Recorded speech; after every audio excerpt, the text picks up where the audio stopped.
Eu gostaria de chamar para falar conosco nesse momento sobre empatia, um alicerce para a ética, o nosso querido Ricardo Magalhães. Seja bem-vindo, Ricardo, e a palavra é sua. Então, pessoal, é um prazer enorme estar aqui nesse ambiente de debate, né, de troca de ideias, né? Ana, muito obrigado pelo convite. Eu queria agradecer e trazer essa reflexão sobre a ética, quando você me fez a proposta da ética. Então, eu pensei logo nessa questão, a ética junto com a empatia, como é que funciona esse processo, né? Então, também saudar a nossa poetisa Marlete, Flávio, a Silvia e depois os nossos amigos aí, Rose e Denis. Mas eu queria trazer, assim, primeiro a delimitação da ética. Qual é o escopo da ética que a gente está falando? Porque se você for olhar o conceito de ética, esse conceito, e Flávio conhece muito bem aí como sociólogo, ele muda, ele ao longo do tempo ele vai se transformando, né? Tanto que hoje há um resgate da filosofia, né, para trazer essa filosofia clássica e resgatar aquele significado antigo, né, lá de Sócrates, lá de Platão, onde eles trabalhavam muito a questão da formação de valores. A gente hoje está numa sociedade que a gente nota que os valores estão cada vez mais desvirtuados, os valores da nobreza, né? Então, lá naquela época de Sócrates, Aristóteles, Platão, eles falavam muito disso, da formação do ser, da formação da propriedade do caráter, né? O Platão ele falava muito dos costumes humanizantes, a gente vê lá no mito da caverna, né? Para quem já teve essa oportunidade, que ele saindo da escuridão e indo para a luz, né? Esse processo de autoconhecimento, esse processo de sair do aprisionamento, né? Então ele fala muito nisso. Já Aristóteles fala muito na questão do convívio, das regras, das normas de convívio. Então a ética que eu quero trazer é dentro dessa perspectiva. Uma ética que a gente muitas vezes considera como atemporal, é uma ética que permanece ao longo do tempo, né? Então essa época é universal, né? A princípio essa busca pela melhoria, né? E também já lá naquela época tinha a polis e tinha a questão da política e do convívio. Então é isso aí que eu estou trazendo como delimitação do nosso tema, e não assim uma questão de normas, de condutas como é a moral, mas e sim nesse debate da virtuosidade do ser humano, né? Dessa busca pela sabedoria. Então, nesse sentido, eu classifico, considerando que você está falando de comportamento, considerando que você está falando de virtuosidade, eu considero como a empatia, e quando a gente fala de convívio, que tipo de convívio eu quero nutrir, né? Um convívio egóico, um convívio voltado para mim, que as pessoas alimentem as minhas necessidades, ou um convívio amplo, né? Que a gente compartilhe bens, o bem social, você saiba, você tem a sua individualidade sim, mas que você saiba também compartilhar com essa pluralidade, essa diversidade. Então é isso que, dentro dessa perspectiva, eu considero a empatia como um atributo fundamental, um alicerce desse processo para que você qualifique o seu convívio, a convivialidade, né? Então, isso é fundamental. Eu trago até uma definição do OAS, do dicionário, dentro da perspectiva da psicologia, do que é a empatia, e dentro da perspectiva da sociologia, né? Flávio aí como especialista. Então, dentro do processo da psicologia, a definição da empatia como um processo de identificação, né? De se colocar no lugar do outro. Claro que nem sempre se eu me colocasse no lugar do outro, eu seria o outro. Então, é a gente fazer esse exercício de proximidade, né? Com base nas próprias suposições e impressões. Eu suponho, né? Eu tenho a minha impressão pela minha experiência e tento fazer esse processo de empatia. E também tento compreender o comportamento do outro. Então, se a gente está falando na ética, se a gente está falando no convívio, se a gente está falando num bem-estar entre as pessoas, eu tenho que estar nessa preocupação em entender o comportamento do outro, para que a gente crie relações harmônicas. Já na sociologia, ele fala de 3 eus sociais nessa questão da empatia. Para se ver no ponto de vista de outro, para ver os outros do ponto de vista de outro, né? E para ver os outros do ponto de vista deles mesmos. Então, é sempre nessa questão, a empatia é sempre você buscando ver de diferentes perspectivas, tá? Então, essa é uma definição, e que não tem nada a ver, às vezes as pessoas confundem a empatia com simpatia. Não tem nada a ver. Empatia é uma aptidão de se colocar no lugar dos outros, ou buscar entender os outros. Já a simpatia, não. A simpatia provoca boas impressões, né? Inclusive, a própria empatia, você pode fazer esse exercício com o olhar, mesmo com pessoas que você não simpatize. Então, você pode fazer esse exercício de criar uma empatia até com pessoas, com adversários, digamos assim, né? Pessoas que você não tem afinidade, que é extremamente importante para a gente qualificar e minimizar as questões dos conflitos, né? Então, é um excelente instrumento, um excelente exercício. Já eu vou dar algumas dicas de como você pode desenvolver isso aí, porque a empatia você pode também desenvolver, né? Então, assim, ela é esse aproveitamento dessa diversidade, né, que a gente tem, e nessa diversidade é que a gente vai aprendendo e se construindo, né? A gente, dentro da perspectiva sociológica, a gente vai, esse eu social vai se moldando com a sociedade. Já se olhar dentro do olhar da psicologia, é o seu eu interior que interage e vai se qualificando cada vez mais com o outro. Sempre a perspectiva é nessa relação. A gente não vai viver numa caverna. Então a gente precisa se relacionar. E aí um aspecto super importante que eu trago da empatia é a importância do autoconhecimento, né?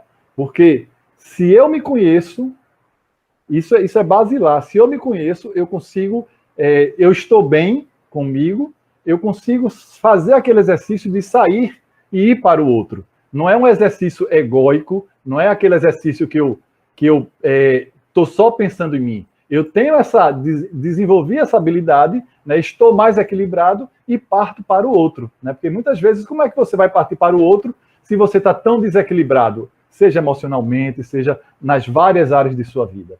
Então, é fundamental essa questão do autoconhecimento, que, inclusive, se a gente voltar um pouquinho para a antiguidade, esse autoconhecimento também é valorizado já lá por Sócrates, já lá na antiguidade, quando tem a célebre frase de Sócrates que diz: conhece-te a ti mesmo, né? Já se a gente puxar hoje para a modernidade, né, para os tempos atuais, eu me lembro de uma frase do Cortella, do Mário Sérgio Cortella, que ele diz assim: a ética, né, e a importância do autoconhecimento, a ética não se olha para o outro lado, e sim para dentro, né? A gente pode fazer essa correlação. Desde o modo antigo, da época antiga, até a época atual, é o ato também de olhar para dentro para você criar a sua virtuosidade, né? E aí você depois vai olhar para fora. Então, é a primeira perspectiva, uma característica, além da diversidade e além da boa notícia, que a gente pode desenvolver essa empatia. A gente, desde criança, a gente tem lá, já na nossa criação, os nossos pais podem ter contribuído, nós, enquanto pais ou avós, né, seja como for, dependendo da sua idade, pode contribuir para esse desenvolvimento da criança com as características da empatia. E aí, visto esse conceito da empatia, visto as características da empatia, eu queria falar agora um pouquinho sobre como é que os requisitos para essa empatia ser qualificada. Então, um dos requisitos fundamentais para ela é a comunicação. Eu ter cuidado, né, imaginando que eu já tenho um certo grau de conhecimento, eu ter cuidado em como eu vou atuar junto ao outro, né? Isso aí a gente tem que ter esse zelo e essa diplomacia, né? Então, evitar palavras bloqueadoras. Eu vou tentar, tá difícil, eu não consigo. Se você usa muito essas palavras, preste atenção nisso aí. As nossas palavras têm poder, né? Então, é como você está na mesa de cirurgia e você vai falar lá para o médico. Você diz: doutor, o senhor vai resolver o meu problema? Aí o médico diz: eu vou tentar. Então o médico diz: vou tentar. Você já fica, ele pode conseguir ou não. Mas se o médico diz: eu vou fazer o meu melhor, você certamente fica mais seguro, né? Então a gente tem que ter cuidado na nossa fala, né? O que é que a gente profere. E muitas vezes, fazendo um parentezinho, as nossas palavras têm efeitos que muitas vezes a gente não consegue mensurar os efeitos dessa palavra. Então, por isso que a gente tem 2 ouvidos e uma boca. A gente tem que ter cuidado no que a gente fala, né? Falar com qualidade. A capacidade de escuta. Então, além de ter cuidado na fala, a gente tem que ter essa capacidade de escuta. A gente tem que desenvolver. Se a gente não tem, mas tem que desenvolver. Porque se eu estou trabalhando em uma empatia, se eu estou trabalhando com a questão ética, eu tenho que desenvolver essa habilidade. Né? É um imperativo mesmo. Então, é importante ouvir na essência, perceber as comunicações corporais, né? Porque muitas vezes a comunicação, ela não só se faz pela voz, eu acho que muitos já entendem isso, mas há estatísticas de diversos pesquisadores trazendo isso aí, que ela se desenvolve 60% da nossa comunicação é não verbal. Vejam como é importante. São gestos, são as posturas, as expressões faciais. Então, a gente tem que desenvolver essa habilidade de entender o outro, quando o outro está, a forma de se olhar, o tom da voz. Então, tudo isso a gente tem que ficar antenado nessa capacidade de escuta. E todos gostam de ser ouvido, né? Quando eles percebem que não está sendo julgado. Então, isso é uma coisa super importante para a questão da empatia. Cuidados, né? O que é que a gente tem que ter cuidado? Tem que estar aberto, né, aberto para a gente escutar o que a outra pessoa tem a dizer. Por isso que o autoconhecimento é importante. Você tem que ter um certo equilíbrio, né? E uma dica prática para a gente desenvolver isso aí. Você, nessa conversa, né? Uma dica que eu vivenciei e recomendo demais. Pergunte à pessoa a história de vida. Aquela pessoa que você está precisando qualificar a sua relação, pergunte a história de vida dela. Olha, como é que foi isso? Pergunta a um parente seu, a um amigo. Para um pouquinho e escuta. Me conta aí um pouquinho como é que foi a sua vida. E aí você vai se surpreender, isso vai ajudar muito, vai estabelecer muita conexão com essa pessoa. Faça perguntas abertas. Né? Não espere só sim ou não. Espere a pessoa se expressar. Vá devagar, porque a ética, a linguagem da ética, a gente tem que ser devagar, tem que ter tempo. Evite julgamentos apressados, aprenda e entenda com o passado da pessoa. E uma das mais importantes, que eu normalmente sugiro para os meus alunos do curso de inteligência emocional, observe os pontos positivos das pessoas. Tem uma técnica que a gente utiliza chamada Mastrafó, que é, você tem uma dificuldade, você olha naquela pessoa uma dificuldade, mas tem isso, isso e isso de bom.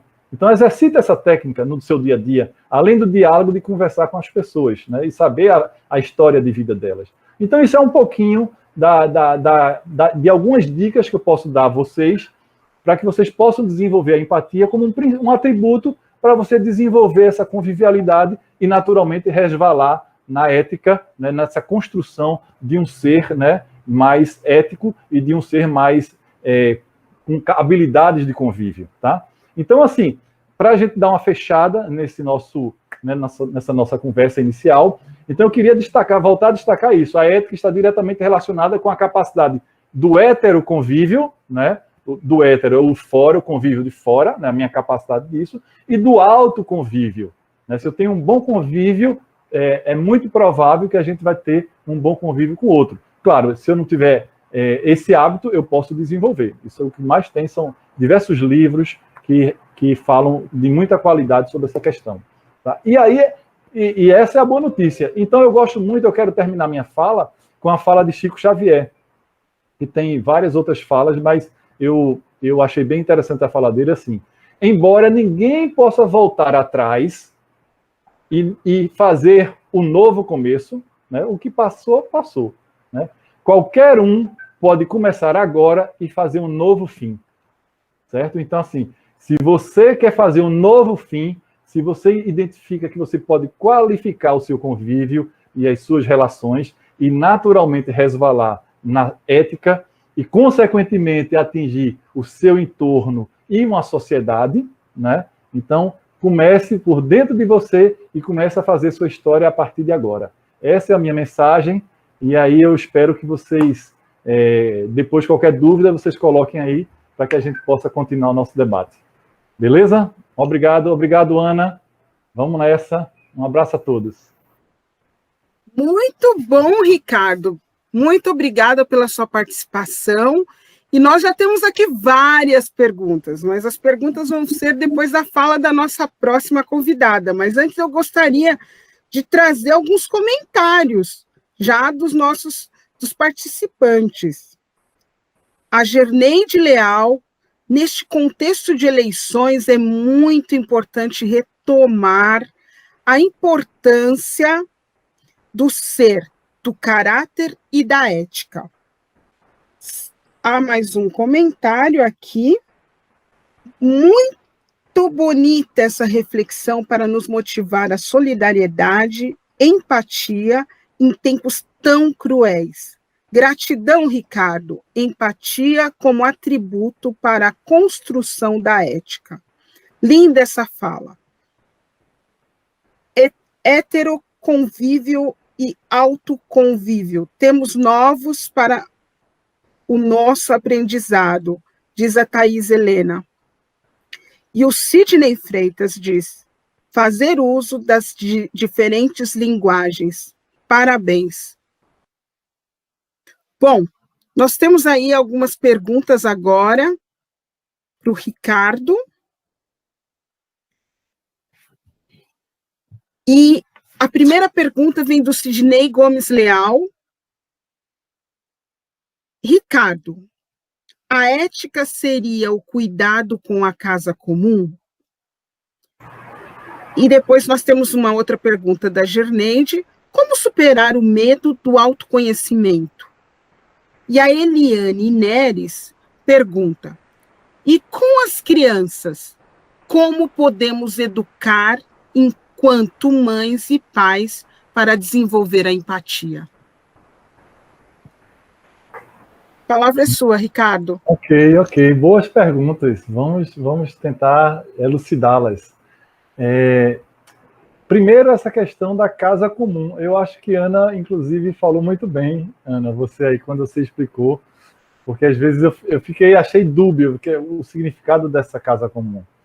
E aí, quando você explicou muito bem o planeta Terra, né, então, nesse sentido, eu me lembro de uma fala da filósofa, como uma amiga nossa apresentou no início, a Lúcia Helena, né, e ela destacou na fala dela, há um tempo atrás, que eu vi na palestra, ela disse que a ética, e a ética no sentido, ela tratava do bem comum, desse trânsito entre o bem comum e o bem particular, o bem individual.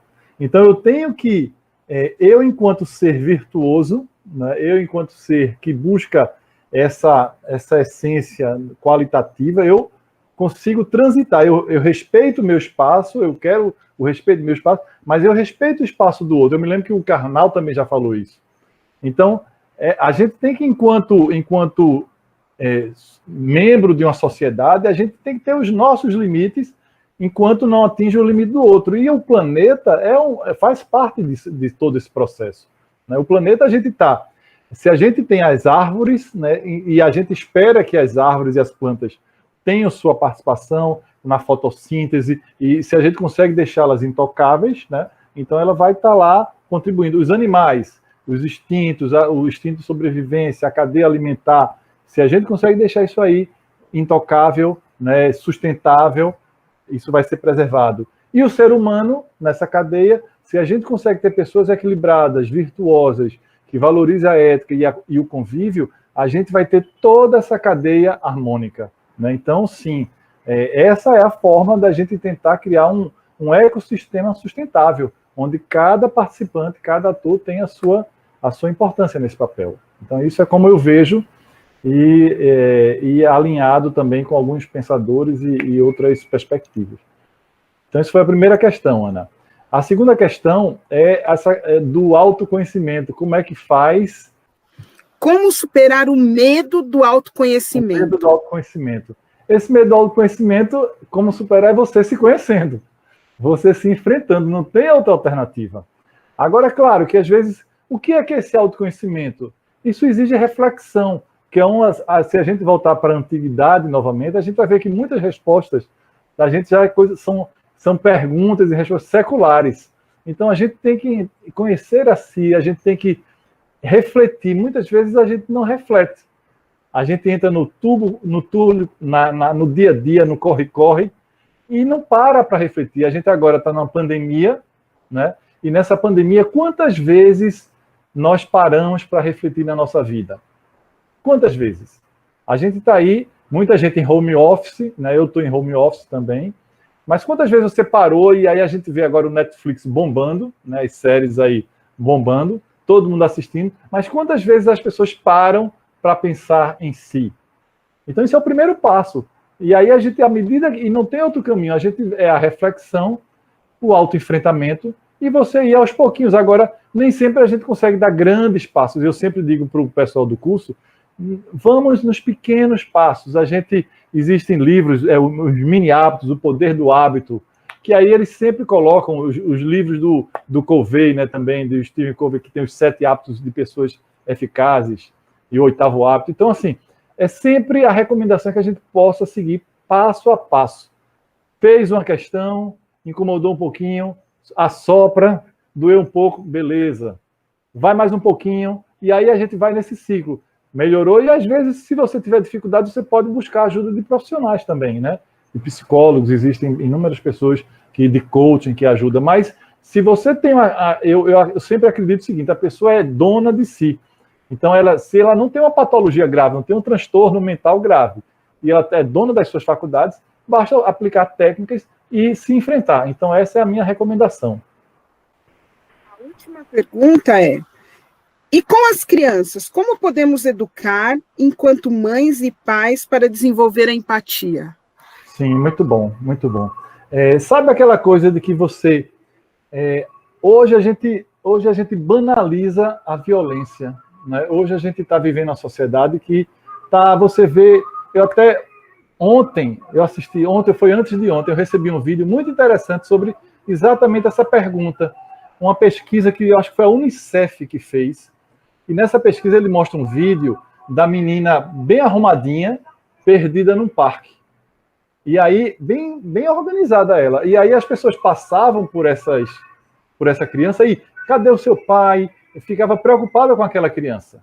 Né? E ia lá, e ajeitava, e dava apoio. E passava uma, passava outra. E todas elas preocupadas. Aí daqui a pouco essa mesma menina, eles colocaram com roupa de uma pessoa pobre, né? Uma pessoa mendiga. E aí ninguém parou para perguntar à menininha se ela estava precisando de ajuda. Aí pegaram essa mesma menina e colocaram num restaurante. Pegaram a menina, botaram sentada na mesa, ela toda arrumadinha, e aí várias pessoas do restaurante começavam a perguntar a ela, cadê os pais dela, cadê e tal. E aí essa menina foi super bem cuidada. Depois tiraram a roupa dela e vestiram com a outra roupa de mendiga andando pelo restaurante. E as pessoas escondiam a bolsa. A menina entrava e escondiam a bolsa. A mesma menina. Então, assim, a menina terminou que parou o experimento porque ela chorou e ela se sentiu muito incomodada. Eu acho que ela devia ter, sei lá, uns 9 para 10 anos de idade, essa menina.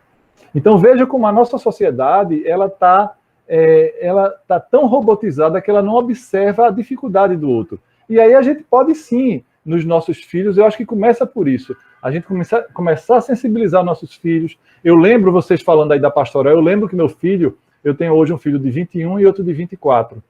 Né? E aí eu lembro que o meu mais novo, ele é envolvido com questões da igreja, de dar alimento, ele se envolve no voluntariado e vai todas as quartas-feiras ia ajudar os mendigos para as ruas, né? Dar alimentos à noite.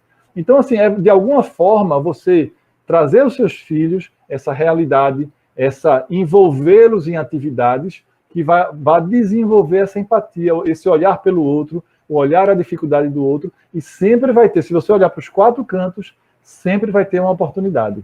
Então, essa é o meu entendimento de como você pode desenvolver, e claro, com diálogos, né, com leituras, com filmes que retratem essa questão. Então, se você quiser investir nisso, é uma boa oportunidade e é um excelente investimento. Principalmente nesse período que a gente está vivendo de pandemia. Eu acho que é isso aí. Muito agradecida, Ricardo, pelas suas colocações. E eu gostaria de trazer aqui novamente alguns comentários. Penso que os filhos se espelham nos pais, sejamos exemplos para nossos filhos. E a Rosana e o Marcos Germano dizem aqui: creio para iniciarmos as mudanças se olharmos no espelho. Podemos iniciar essas mudanças pouco a pouquinho, gradativamente. E eu gostaria de abrir agora, cada um de vocês tem 2 minutinhos para dar uma palavra final para os nossos participantes. O que vocês deixam de recado para o pessoal? Sim, eu agradeço também, faço da fala de Flávia minha também, agradecer por essa oportunidade de a gente estar debatendo assuntos importantes, né, assuntos valorosos, e trocando essas experiências. Eu acho que a gente precisa cada vez mais estimular nesse processo. Parabenizar a todos, né, por todo esse programa. E eu queria só trazer um dado, Flávio, e acho que contribuir para o que você falou, a sua fala, uma coisa bem rapidinha, que eu tenho uma pesquisa que foi feita lá no ano 2000 por um professor de Harvard, que ele fez sobre o ser e o ter que você falou, né?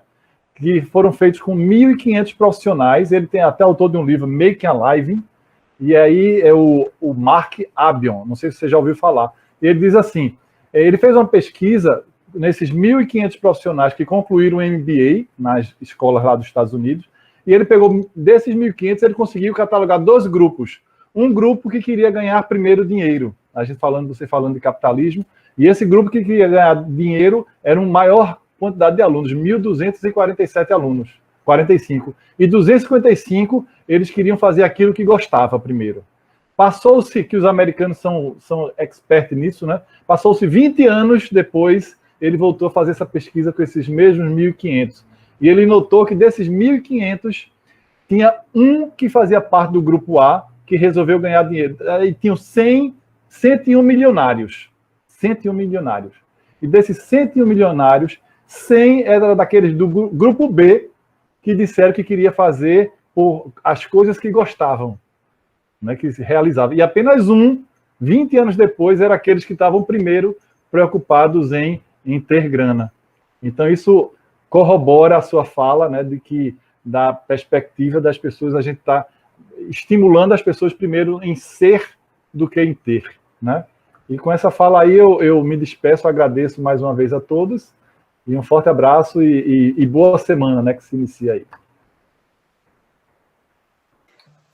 Nós que agradecemos, e quando eu digo nós, eu digo nós pensando nos nossos telespectadores que estão ali no YouTube, vendo todos vocês.